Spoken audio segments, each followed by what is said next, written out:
Kerr, reporting live from the University of New Mexico, here to talk about racism. Racism is defined as the belief that all members of a group or race possess qualities that distinguish them as inferior or superior to another group or race. Racism and discrimination is a huge problem in societies today and has been for many decades. Today, there is more of an understanding of racism and how it affects other people. We interviewed a few people at the University of New Mexico campus to see how racism and discrimination affected them. I believe racism is where one person doesn't fully understand what specifically someone of another race is. They're just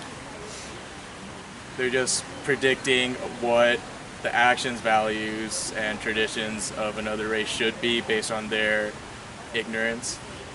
My concept of racism is that it's a systemic lack of understanding about the distinctions and beauty between the contrast of races.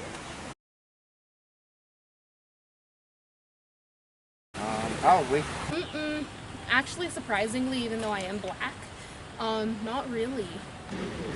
Actually, I wouldn't really say if it's discrimination, but I grew up living overseas. I lived for 2 years in China and 2 years in Saudi Arabia, and my family experienced a little bit of that in Saudi Arabia, especially since it was right around the time of 9/11. So it was kind of, there was that tension over there, so we didn't really know how to handle some things. It's kind of, things automatically become uncomfortable when you have someone white going up to someone who's maybe Arabic. And there's kind of that tension, so I'd say I've experienced it just not really good. So. In China, I'm Chinese. Yeah, in our country, there are 56 races in our country, but in our country there's no discrimination. Yeah, quite a bit when I was younger, not as much as after middle school, I feel. Yeah, a couple times when I was younger, a little Anglo-American boy flipped me off and said, "Go back to Iraq," and I'm not even, Iraqi or from that region. I'm French and part East Indian. So, precisely my point. It's a lack of understanding. I consider myself Hispanic because I was born in Mexico. My mom's Hispanic, my dad's white. So, UNM's a really diverse community, and especially when it comes to Hispanics, they're one of the majorities at UNM. Majorities at UNM. But so my race, I don't really see that much discrimination just because it's a big part of the population. But when you look at other small minorities like Muslims or Hindus or anyone else, then I'd say that they're definitely facing some trouble, but not my race specifically.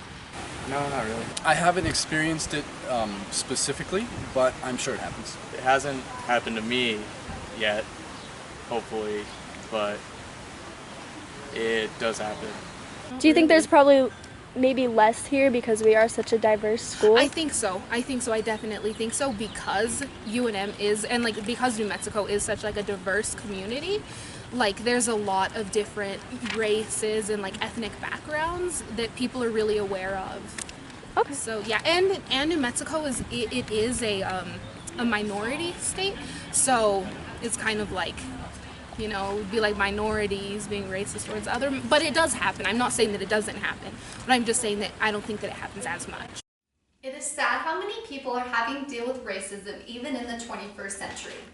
People today need to be more aware that racism is still a big part of many people's lives. And although many people are trying to prevent it, it still lingers around. The world is becoming more diverse, allowing people to be more understanding and accepting of people of different cultures and races. UNM is only one example of how diversity has overcome racism. As more and more places become diverse, racism will become less of an issue. When it comes down to it, we all look the same on the inside. We are all cut from the same cloth. This is Aubrey Kerr, signing off. Good night.